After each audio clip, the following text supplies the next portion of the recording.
नमस्कार, news India देख रहे हैं आप। मैं हूं आपके साथ पूजा अग्रवाल और आज हम बात करेंगे वेस्ट बंगाल की। वो पश्चिम बंगाल जो अगर आप अपने और हमारे नजरिए से देखें तो बहुत खूबसूरत है, लेकिन इस पश्चिम बंगाल की आखिर काली सच्चाई क्या है?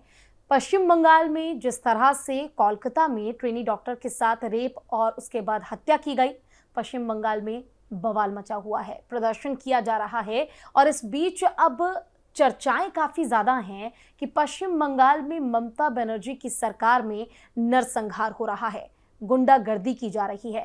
लेकिन आखिर इस पश्चिम बंगाल की सच्चाई क्या है, क्या है हकीकत?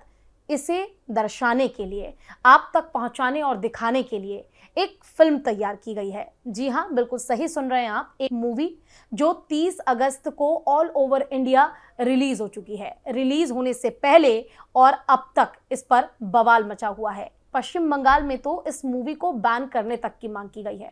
मूवी का नाम है the diaries of West Bengal, जिसके निदेशक हैं, डायरेक्टर हैं सोनत मिश्रा जी, जो हमारे साथ मौजूद हैं फिलहाल।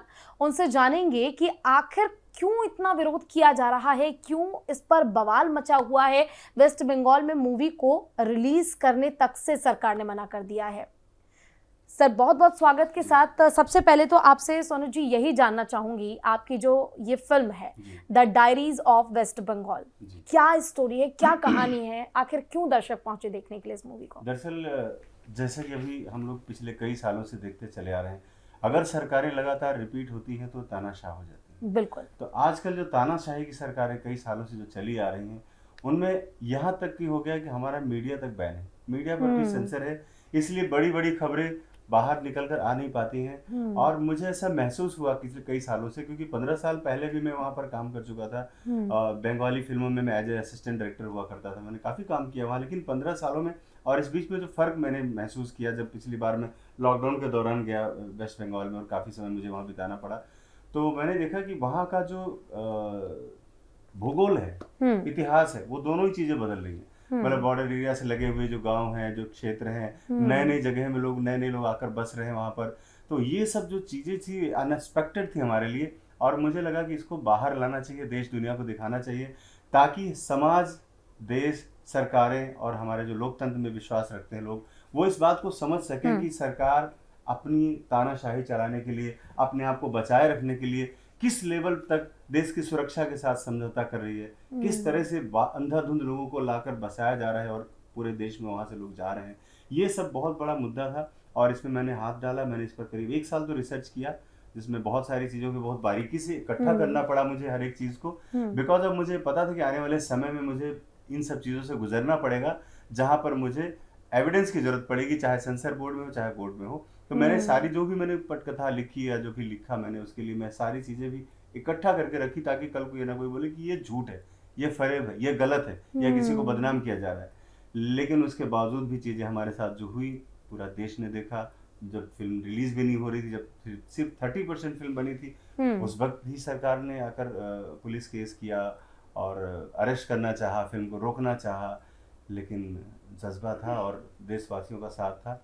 बंगला भाइयों ने मुझे साथ दिया और फिल्म बनकर 30 अगस्त को रिलीज हुई और पूरे देश में लोग आज देख रहे हैं उसको। बिल्कुल, इसके लिए न्यूज़ इंडिया की टीम आपको बधाई भी देती है कि आपकी movie all over India release हो चुकी है और उम्मीद करते हैं कि ये काफ़ी एक बेहतर मूवी बनकर सबके सामने आए। लेकिन जैसा आपने कहा कि आपको काफ़ी रिसर्च करनी पड़ी, असलियत को जानना पड़ा, पहले आपको हकीकत जाननी पड़ती है, आप इमेजिन करते हैं, उसके बाद कोई भी डायरेक्टर एक मूवी तैयार करता है ताकि सवाल खड़े हों तो उन सवालों का जवाब आप दे सकें। क्या वाकई पश्चिम बंगाल की सच्चाई उतनी ही काली है जितनी काली हम देख पाते हैं? दरअसल जितनी काली हम देख पा रहे हैं वो तो बहुत ही कम है। अच्छा, बहुत छोटा है, यानी उससे भी काली है। हाँ, अब मैंने जो फिल्म बनाई है और लोग अभी दर्शक जो देखकर फिल्म निकलते हैं, कई जगह मैं गया जहाँ पर शो चल रहे थे, तो बहुत से लोग आए और बहुत सी औरतें रोते हुए निकली। तो मैंने बोली कि आपने जो सच्चाई दिखाई है इस फिल्म में, आप मुझे थैंक यू बोला। लेकिन मैं तो यही कहूँगा कि जो मैंने दिखाया है, जो मैंने मेरा जो रिसर्च रहा है, जो मैंने वहाँ पर स्टडी किया, जो चीज़ें महसूस की, चाहे पॉलिटिकल हो, चाहे सोशल हो, या चाहे क्रिमिनल, जैसा भी हो, वो सिर्फ 1% है। ये बंगाल का जो दर्द है वो सिर्फ 1% है, और कोई भी मेकर 100% उस तकलीफ को और 100% वहाँ की चीज़ों को दिखा नहीं सकता, क्योंकि ये एक सिनेमा चीज़ नहीं है। ये है आम इंसान की ज़िंदगी से जुड़ा हुआ वो सच, जहाँ पर लोगों ने अपनी नियति बना ली है उसी तरह से जीने की, उसी तरह से गुर्बत में, उसी दबाव में, उसी प्रेशर में, कि लगता है कि नहीं यही ज़िंदगी है। और 5-10 लोग अगर वहाँ पे मर जाते हैं तो कोई फ़र्क भी नहीं पड़ता, क्योंकि आदत बन चुकी है लोगों की। ऐसा माहौल बन गया है वेस्ट बंगाल में। आप सोचिए जब इलेक्शन होता है तो सबसे ज़्यादा क्राइम, सबसे ज़्यादा मर्डर सिर्फ बंगाल में ही क्यों होते हैं? आप पूरा देश जानता है इस चीज़ को और जानना भी चाहता है। यही मैंने फिल्म में दिखाने की कोशिश की है। और जो लोग बोलते हैं कि भाई आपने इसमें गलत दिखाया, जैसे टीएमसी के लोगों ने मेरे पे बहुत सारे आरोप लगाए, दिलीप घोष जी ने मुझ पर आरोप लगाया कि प्रोपोगेंडा फिल्म है। अगर ये प्रोपोगेंडा फिल्म है तो मैं कहूँगा कि हाँ है प्रोपोगेंडा फिल्म, बिकॉज ऑफ मैंने तो सच्चाई दिखाई है। अगर सच्चाई को आपको प्रोपोगेंडा बोलते हैं तो मैं हमेशा ऐसी फिल्म बनाऊंगा जो समाज का आईना हो, सच का आईना हो। और सरकार इसलिए चिड़ी हुई है कि पहली बार उसको उसका विकृत चेहरा मैंने एक आईना दिखा दिया है। बिल्कुल। उस वजह से कि एक आम इंसान एक सरकार को कैसे टक्कर दे सकता है, एक तानाशाह को कैसे मतलब चुनौती दे सकता है, या हमारे खिलाफ कैसे कोई जा सकता है, जहां पर कि राज्यपाल को, गवर्नर साहब को असेंबली में नहीं जाने दिया जाता है, जहां सीबीआई को अरेस्ट कर लिया जाता है, जहां माननीय होम मिनिस्टर का हेलीकॉप्टर जहाज नहीं उतरने दिया जाता है। आप सोचिए ये हमारे देश की चीज है, ये हमारा अपना देश है, ये बंगाल है। और उसके बावजूद अगर कोई बोलता है कि नहीं आपने गलत दिखाया है, तो ये बड़ा अफसोस का विषय है। और इसे बोलने वाले अपने गिरेबान में पहली बार तो झांक कर देखें कि वो बोल क्या रहे हैं। वो बोल इसलिए रहे हैं कि उनको सत्ता में बने रहना है, वो बोल इसलिए रहे हैं कि एक खास किसी धर्म विशेष को उन्हें खुश रखना है, इसलिए बोलते हैं। लेकिन सच्चाई उनको पता है कि किस तरह से बंगाल और इसके साथ साथ और भी बहुत सारे देश के हिस्से जो प्रभावित हो रहे हैं, उसमें उन लोगों का बहुत बड़ा हाथ है। और ये सुरक्षा की दृष्टि से हमारे देश के लिए जो हमारी जो डायग्राम जो बदल रहा है, जो चीज़ें बदल रही हैं, ये बहुत ही खतरनाक है। बिल्कुल। देखिए, और बदलते इतिहास के बीच पश्चिम बंगाल की जो सच्चाई विकसित भारत की ओर होनी चाहिए थी, वहाँ की सच्चाई आपने खुद सुना कि किस तरह से अंधकार के मुंह में समा रहा है। आपसे ये भी जानना चाहूँगी, संदेश खाली पर भी एक फिल्म आपकी आई थी शाहजहां शेख को लेकर, उस समय भी आपने सच्चाई दिखाने की कोशिश की थी। अभी भी जो ये the diaries of West Bengal है, वैसे तो मैं खुद चाहूँगी कि जो दर्शक हैं वो एक बार आप लोग ज़रूर जाए थिएटर में, आप लोगों से रिक्वेस्ट है, और इस मूवी को आप ज़रूर देखें, क्योंकि सच्चाई देखना और जाना भारतीय नागरिक के तौर पर ये हमारा अधिकार है। आप जरूर देखें। लेकिन बहुत छोटे से शॉर्ट टर्म में एक स्टोरी जानना चाहूंगी, आखिर वो क्या था संदेश खाली का पूरा मामला? संदेश खाली का जो मुद्दा मैंने पहली बार उठाया था, जिसमें शाहजहां शेख को मैंने एक्सपोज करने की कोशिश की थी, वो इसी फिल्म का एक पार्ट था। लेकिन वो जब मैंने पिछले साल जब शूट किया और उसको मैंने एक ट्रेलर में लोगों तक पहुंचाने की कोशिश की, तो उसी दौरान फिर सरकार ने मेरे खिलाफ एक्शन लिया, वहाँ की पुलिस ने एक्शन लिया और मुझे अरेस्ट करना चाहा, और लगातार हरासमेंट होता रहा मेरा। क्योंकि मैं जब माननीय न्यायालय में गया तो वहाँ पर भी हमारे जो अधिवक्ता थे उन पर इतना दबाव दिया जाता था कि कोई भी तारीख पर वहाँ जाता ही नहीं था। इतना प्रेशर, आप सोचिए कि मतलब मैं जाकर बंगाल में अपने लिए न्याय भी नहीं मांग सकता हूँ, माननीय न्यायालय तक पहुँचने नहीं दिया जाता था उन लोगों को। और लोग ऐसे मुझे बीच में बिछाए गए जो सत्ता पार्टी से ही जुड़े हुए थे और उन्हीं के गुंडे थे, वो लोग आकर मेरा केस सुनने में तो आया था कि आप पे जानलेवा हमला भी किया गया था। वो एक अलग मैटर था। लेकिन संदेश खाली का जो मुद्दा था, उस वक्त जब मैंने उठाया तो सबने बोला ये झूठ है, फरेब है, ये है, और सरकार को बदनाम करने की कोशिश की जा रही है। लेकिन वही जब 8 महीने के बाद जब चीज़ें बाहर निकल कर आई, जो हमारी माताएं और बहनें वहाँ पर विद्रोह करके जब बाहर निकली और सारी सच्चाई जब सामने आई, तब सरकार क्यों नहीं बोलती कि हाँ ये बदनामी नहीं थी। बदनाम आप स्वयं हैं, आपकी गंदगी है ये जो बाहर निकल कर आ रही है, उसका कुछ एक हिस्सा मैंने सिनेमा के माध्यम से अगर आपको दिखा दिया तो आपको चिढ़ हो रही। तो आप ये क्यों नहीं देखते अपने गिरेबान में झांककर कि आप कितने गंदे हैं और आपको कितना सुधार करने की जरूरत है। आपको तानाशाही नहीं, ये लोकतंत्र है, तो लोकतंत्र के हिसाब से हमें जनता के हिसाब से काम करना चाहिए, ना कि वोट बैंक बनाकर तानाशाही करनी चाहिए कि मेरा वोट बैंक इतना फिक्स हो चुका है, मुझे कोई नहीं हरा सकता। तो क्या आप देश, दुनिया और कायदा कानून नियम आपके लिए कुछ भी नहीं है? माननीय न्यायालय ने मेरी फिल्म को रिलीज करने के लिए बोल दिया कि आप इस फिल्म को रिलीज करो, और सरकार को अपने गिरेबान में झांक कर देखना चाहिए, अपने आप को एनालिसिस करना चाहिए। ये माननीय न्यायालय का आदेश था, लेकिन उसके बावजूद भी माननीय जो वहाँ के सांसद घोष जी हैं, उन्होंने फिर उसके उल्टा बोला। मतलब आप न्यायालय से भी बड़े हो। उन्होंने बोला कि बंगाल के जितने भी कलाकार हैं सब लोग इस बारे में आके प्रोटेस्ट करें। मतलब आप जो हाई कोर्ट ने बोला, माननीय न्यायालय ने जो बोला, उसके बावजूद आप उनसे ऊपर जा रहे हो। आप सोचिए कि ये पॉलिटिक्स कहाँ जा रही है, देश कहाँ जा रहा है। मतलब आप सिर्फ एक पॉलिटिक्स के लिए, एक अपना शासन चलाने के लिए किस लेवल तक जा रहे हो, और उसके बाद आप ब्लेम भी कर रहे हो। आप खुद न्यायालय से ऊपर उठ करके बात कर रहे हो और ब्लेम आप मुझ पर कर रहे हो। यही एक सबसे कहते हैं ना कि हर सिक्के के दो पहलू होते हैं। एक पहलू ये कि देश विकास कर रहा है, दूसरा पहलू ये कि 75 साल आज़ादी के बीत चुके हैं लेकिन आज भी देश वाकई में आज़ाद हुआ नहीं है, और ये स्थिति आपको पश्चिम बंगाल में खुलकर देखने को मिलेगी।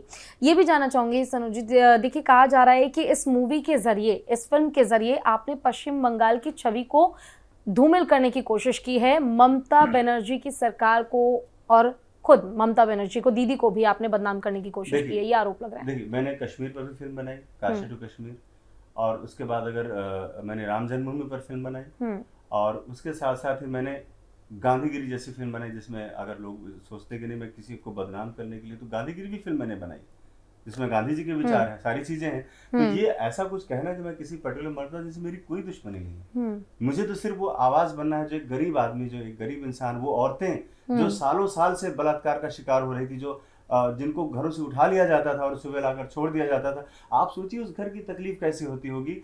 वो औरत जो रात भर किसी और के साथ जबरदस्ती रही होगी, फिर उस घर में कैसे एडजस्ट करती रही होगी अपने आप को, वो तकलीफ, वो दर्द जो दुनिया में कोई नहीं आज तक बता पाया। मुझे लगा कि मुझे बोलना चाहिए, उसके लिए मुझे चाहे जितना बड़ा खामियाजा क्यों ना उठाना पड़े, मैं उस रास्ते पर चला, ताकि आज नहीं तो कल फिल्म के माध्यम से ही सही लोगों में थोड़ी तो जागरूकता आएगी। मुद्दा सिर्फ ये था, मुद्दा ये नहीं था कि मैं बंगाल सरकार को बदनाम करना, या सरकार को कौन बदनाम कर सकता है, सरकार, बंगाल सरकार भी तो हमारी है, बंगाल भी तो हमारा है, मैं अपने आप को क्यों बदनाम करूंगा। हाँ ये है, लेकिन बीमारी को डायग्नोस करने की बात होती है कि ये बीमारी है, वो बीमारी में लोगों को दिखाना चाह रहा हूँ कि ताकि लोग उसको डायग्नोस करके उसका कुछ इलाज हो सके, वो मुद्दा है। मुद्दा ये नहीं कि हमने किसी को बदनाम किया, नहीं, ये बात बिल्कुल भी नहीं कि बदनाम करने जैसी कोई बात। बिल्कुल सनोज जी, देखिए और ये आपकी खूबी है, जब आप किसी भी राज्य का, देश का अगर कोई ऐसा संवेदनशील मुद्दा पकड़ते हैं जिन्हें आप अपने नजरिए से देखते हैं और उसे देश भर में आप दिखाना चाहते हैं, हकीकत और सच्चाई का खुलासा करना चाहते हैं, तो उस एक एक बारीकी को भी आपको पकड़ना पड़ता है, और आपने बखूबी पकड़ा भी है, लोगों तक पहुंचाने की कोशिश भी की है। लेकिन सनोज जी, जिस तरह से मामले में जब हमने देखा तो जानकारी ये भी आई कि कई आपकी ऐसी मूवीज हैं, कई ऐसे फिल्म हैं जिनका पश्चिम बंगाल में विरोध किया गया, आपके ऊपर कई मामले भी दर्ज कराए गए। एक वाकया एक समय वो भी आया जब कंगना रनौत को आपके लिए खुलकर सामने आना पड़ा, आपकी मदद करनी पड़ी, शायद वो मदद नहीं कर पाती, या फिर शायद आपके अंदर खुद इतना जज्बा नहीं होता कि आप अपनी जिंदगी को भी रिस्क में डाल के काम करना चाहते हैं, तो मुझे लगता है ये सब पॉसिबल नहीं हो पाता और ये लोगों तक पहुंच नहीं पाता। वो क्या था? दरअसल अभी बहुत जल्द रिलीज से पहले की बात है, लगातार जो मैं बंगाल सरकार के केसेस और इन सब तो जूझ रहा था मैं। रिलीज की डेट जैसे निर्धारित हुई, वैसे ही फिर लगातार बाहर से भी धमकियां, विदेशों से भी कॉल, उसके साथ साथ बंगाल पुलिस से भी नोटिस, और वहां से कॉल्स आना शुरू हो गए कि आप आइए यहाँ पर, आप सफाई दीजिए आकर यहाँ पर कि आपने फिल्म में क्या दिखाया है, क्यों दिखाया है, कहाँ से दिखाया है। तो मैंने उनसे बोला कि सर आपको अब ये बताने की जरूरत तो नहीं है, आप, मुझे लगातार ये फंसाने की बात है, क्योंकि जब माननीय सेंसर बोर्ड ने, माननीय न्यायालय ने जब आदेश दिया है फिल्म को रिलीज करने का, तो मैं पुलिस के पास जाकर अपनी क्या सफाई दूं। अब आप कोर्ट से तो बड़े हो नहीं, आप, मैंने उनको सेंसर सर्टिफिकेट भेजा कि फिल्म का सेंसर सर्टिफिकेट है और ये ट्रेलर का है, लेकिन उसके बावजूद मुझ पर जब प्रेशर क्रिएट किया जाने लगा, तो मैंने सोचा कि मैं जाकर अपनी न्यायालय से बाहर से जमानत करा लेता हूँ। वो बंगाल मेरा जाना और मेरे लिए जान पर बनाना एक बात हो गई, और वो 15 अगस्त के दिन जिस तरह से मुझे जाल में फंसाया गया और जिस तरह से मुझे मारने की कोशिश की गई कि मैं अपनी जान बचाकर वहाँ से भागा, और इतना डिप्रेशन में था कि मैं सोचा मैं 3-4 दिन कहीं शांति से अपने आप को संतुलित कर लूँ, अपने आप को थोड़ा सा बैलेंस कर लूँ, क्योंकि ये 3 साल से जो मैं लगातार जूझता चला रहा था, झेलता चला रहा था, मतलब मेरी मानसिक स्थिति और मेरी क्षमता खत्म हो गई थी। मुझे लगा रहा कि अब मैं टूट जाऊँगा, फाइनल स्टेज में मैं टूटने के कगार पे था। तो मैं 3-4 दिन के लिए बनारस चला गया। उस दौरान जो हमारी सरकार थी, भारत सरकार ने, कंगना जी ने मेरे परिवार को, मेरी फैमिली को बहुत संभाला, और मैं तो कहता हूँ कि कंगना जी जैसी वीरांगनाएं आज हैं इस देश में, तो एक तरफ ममता जी हैं और एक तरफ कंगना जी हैं, मतलब देख कर दोनों में कितना बड़ा विरोधाभास है। दोनों ही स्त्रियां हैं, दोनों ही नारी हैं, दोनों ही पूजनीय हैं, लेकिन समान विचारधारा, और जहाँ पर बात आती है देश और इन सब चीज़ों की, तो कितना बड़ा दुर्भाव है दोनों के बीच में। वो मुद्दा जो मेरी जान तक बन आया था, और मुझे लगा कि शायद ये फिल्म भी अटक जाएगी अगर मुझे कुछ होगा, क्योंकि बहुत सारी चीज़ें हैं जो हमारे हाथ में हैं, और उन चीज़ों को लेकर जो सरकार ने जिस तरह से हमें घेरने की कोशिश की, जिस तरह से मारने की कोशिश की, वो अपने आप में बहुत ही एक काला इतिहास है, और मैं उसके बारे में मैं सोचता भी हूँ तो मैं डिप्रेशन में आ जाता हूँ आज की तारीख में। बिल्कुल, देखिए और आपके बातों को सुनने के बाद, एक्सप्रेशन देख के मुझे खुद ये महसूस हो पा रहा है कि वाकई वो समय, वो मंजर आपके लिए कैसा रहा होगा जब आपके पास थ्रेटनिंग कॉल आती होंगी, जान से मारने की धमकी दी जाती होगी। ये बताइए सनोज जी, कभी डर नहीं लगा कि यार कहीं जिंदगी ना चली जाए, कहीं जिंदगी से हाथ ना धो बैठे? एक्चुअल में क्या है, मूवी तो फिर बनती जी। रहेंगी। डर दरअसल जब मैं 17 साल का था और उस वक्त मैं फिल्म इंडस्ट्री में काम करने के लिए निकला तो डर उसी समय ख़त्म हो गया, क्योंकि डर था सबसे बड़ा भविष्य देखने का कि लोग डॉक्टर इंजीनियर बनेंगे, मेरा भविष्य क्या होगा, कुछ नहीं, पता नहीं कहाँ जाऊँगा मैं। तो ये डर तो उसी दिन ख़त्म हो गया जब हम एक ऐसे रास्ते पर चल पड़े जहाँ पर सपने बेचने थे, जो दुनिया का सबसे मुश्किल काम है, सपने बेचना। तो अब सपनों का सौदागर है और नश्वर है दुनिया। महादेव में बहुत विश्वास रखता हूँ, आस्था है, और मुझे लगता है कि महादेव अगर मुझे कुछ काम के लिए इस दुनिया में भेजे हैं तो मैं वही काम कर रहा हूँ। अपने आप को भी एनालिसिस करता हूँ, कहीं मैं गलत तो नहीं हूँ। अगर मैं सही हूँ, सही रास्ते पर चलते हुए अगर जान चली जाए, मुझे परवाह नहीं। और इस फिल्म के दौरान कई बार ऐसा हुआ कि मौत से बराबर सामना भी हुआ है, और अभी जस्ट कुछ दिन पहले ही जिस पब्लिक से निकल कर आया हूँ, जो भीड़ जो मारने को उतारू थी, तो वो भी एक मैंने मंजर देखा। लेकिन मरने से नहीं डर लगता, मुझे लगता है कि मैं कुछ सार्थक करके जाऊँ, मतलब बिना ये नहीं कि मतलब बगैर वाइट बॉल में मैं आउट नहीं होना चाहता, बस इतना ही मुद्दा है। कोई एक ऐसा वाकया जिस वाकये को बताते हुए आप ये बता पाएं कि पश्चिम बंगाल में वाकई जान को अगर खतरा बन जाए तो कितना खतरनाक हो सकता है? मतलब छोटी सी बात, कोई ऐसी घटना हुई है? घटनाएं तो बहुत सारी हैं, लेकिन अगर मैं घटनाओं पर जाऊंगा तो एक दो केस और हमारे ऊपर आ जाएंगे। अच्छा। ये भी है, क्योंकि मतलब ऑफिशियली बोल दूंगा तो बोलेंगे लो ये भी एक मुद्दा, तो ये भी और आ गया। तो इसलिए मैं इतना कहना चाहूंगा आपसे कि बंगाल का जो हालात है अभी, मतलब इससे आप अंदाजा लगा सकते हैं, छोटी सी बात से अंदाजा लगा सकते हैं कि क्या स्थिति है। एक सिंगर, मतलब बंगला गाना है मेरी फिल्म में, तो जाहिर सी बात है बंगाली सिंगर गाएगा तभी अच्छा लगेगा। बिल्कुल। उस सिंगर से मैंने गाना गवाया, लेकिन जब उसको बाद में पता चला कि the diary of West Bengal का गाना ये है, तो लगातार वो 2 महीने आके ऑफिस में बैठता रहा, सर मेरा गाना हटा दीजिए, मुझसे पैसे ले लीजिए, क्योंकि मेरा परिवार रहता है वहाँ, मेरे रिश्तेदार रहते हैं, मुझे, मैं बंगाल में रह नहीं पाऊंगा, मेरे लिए जीना मुश्किल हो जाएगा वहाँ पर। आप सोचिए कि एक सिंगर जो उस गाना को हटाने के लिए 2 महीने तक मेरे यहाँ स्ट्रगल करता रहा, और मैंने फाइनली उस सॉन्ग को निकालना पड़ा मुझे। Obviously, तो इससे अंदाजा लगा सकते हैं कि किस तरह से कितना खतरनाक कितना खतरनाक स्टेज में बंगाल जा रहा है और कहाँ जा रहा है। आप इससे इस बात से अंदाजा लगाइए कि माननीय हाईकोर्ट ने जब ऑर्डर कर दिया कि भाई फिल्म पे किसी तरह की रोक नहीं लगाई जा सकती, उसके बावजूद भी 30 तारीख को फिल्म रिलीज होनी थी, और हमारा 30 तारीख से पहले वहाँ पर पोस्टर, बैनर, जो पब्लिसिटी का मटेरियल गया था, ऐसे ही बारिश में पड़ा भीग रहा है। किसी की हिम्मत नहीं हुई कि उठा करके उसको कहीं पर रिप्लेस कर दे। फिल्म लगाना तो दूर की बात है, आप इस बात से अंदाजा लगाइए कि क्या है माहौल। ये सिर्फ बंगाल में ही क्यों है?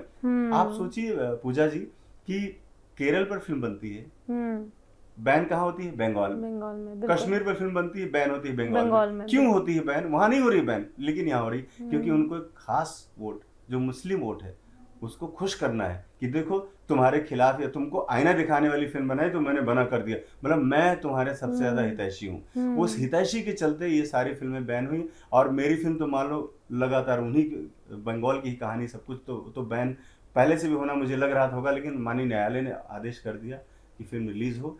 उसके बावजूद भी आज कोई, मतलब कह सकते हैं कि पोस्टर पब्लिसिटी उठाने तक कोई नहीं आया, रिलीज करना तो दूर की बात है। और कोई नहीं चाहता कि उसके थिएटर में आग लगा दी जाए, उसके परिवार को मार दिया जाए, उसके बच्चों के साथ बलात्कार हो जाए। तो इस डर से कोई भी सामने नहीं आ रहा है इस फिल्म को थिएटर में लगाने के लिए। ये लोकतंत्र के लिए, ये भारत के लिए, ये देश के लिए क्या कलंक नहीं है? बिल्कुल बिल्कुल, ये बहुत ब्लैक डे नहीं है जिस दिन फिल्म नहीं रिलीज हो पाई, और ब्लैक डे नहीं है। आप बताइए कौन सी, आप और वो, उसके अलावा जो लोग वहां पर बोलते हैं, उसके फेवर में जो लोग बोलते हैं, वो कैसे हैं? आप मुझे बताइए। इन सवालों का जवाब उनके पास है क्या? इन सवालों के जवाब के अलावा लोग उल्टा ब्लेम किया जाता है कि बदनाम करे। अब ये बताइए, इससे बड़ी बात क्या हो सकती है? एक सिंगर गाना हटा रहा है, थिएटर में कोई पिक्चर रिलीज करने के तैयार नहीं है। ये सिर्फ बंगाल में, और कहीं नहीं, और कहीं नहीं। आप 100% क्रिश्चियनिटी वाले जो जहाँ पर स्टेट है, वहाँ पे भी ऐसा नहीं है कि वहाँ पर फिल्म ना लगाई जा सके, लेकिन ये बंगाल है जहाँ पर तानाशाही है, और ये हमारी आवाज़ है। ये फिल्म नहीं। मैं तो हमेशा ही कहता रहा हूँ कि आंदोलन है, ये रेवोल्यूशन है, लोगों तक अपनी बात पहुँचाने का, लोगों को जगाने का कि जागो, तुम जिस हालत में जी रहे हो तुम इसलिए नहीं हो, तुम्हारा अलग भविष्य, तुम्हारा वजूद है, और एक डेमोक्रेटिक कंट्री में तुम रह रहे हो, अफगानिस्तान में नहीं रह रहे हो। ये है सिर्फ मुद्दा मेरा, ये है कि आंदोलन है, और इसको आंदोलन बनाना है इस फिल्म को। बिल्कुल, देखिए एक आंदोलन तो है, लेकिन वाकई काफ़ी दुखद है कि देश हमारा भारत जो लगातार विकसित हो रहा है, उसका एक कोना, एक राज्य, वो पश्चिम बंगाल अब भी ऐसा है जहां वाकई लोग डरे हुए हैं, जहां लोग वाकई घबराए हुए हैं। लेकिन जैसा आप कह रहे हैं कि एक आंदोलन है लोगों को जागरूक करने का, क्या आप जिस तरीके से मैं खुद देख पाती हूँ पश्चिम बंगाल में ममता बनर्जी को हटा पाना सबके लिए असंभव है, बड़ा मुश्किल सा लगता है। हाँ। तो क्या ऐसे में ये आंदोलन कभी सफल हो पाएगा, देखिए, कभी बदल पाएगी तस्वीर? ममता बनर्जी जी को हटाने से या ना हटाने की बात नहीं है। हाँ। मैं कह रहा हूँ ममता जी की जगह कोई दूसरा आदमी आ गया वैसे ही तुष्टिकरण करने वाला, तो उसको हटाओ। ये बात ये है कि हमें उस विचारधारा को खत्म करना है जो वोट बैंक के लिए काम करती है, ना कि आम आदमी के लिए। वो चाहे ममता जी हो या उसके बाद चाहे वहां पे कम्युनिस्ट वाले लोग रहे हो, जो भी रहे बाटो, मैं किसी के बारे में बात नहीं करता हूँ। लेकिन हाँ, जब उनको ये समझ में आएगा कि ये हमारे देश के लिए खतरा है, उस विचारधारा को खत्म करने की चीज है जिसमें किसी भी हद तक जाकर सत्ता हासिल करने के लिए जो काम किया जाता है, उस विचारधारा को नष्ट करना पड़ेगा। क्योंकि ममता बनर्जी गई तो दूसरा कोई आ जाएगा, कोई तीसरा आ जाएगा, चौथा आ जाएगा।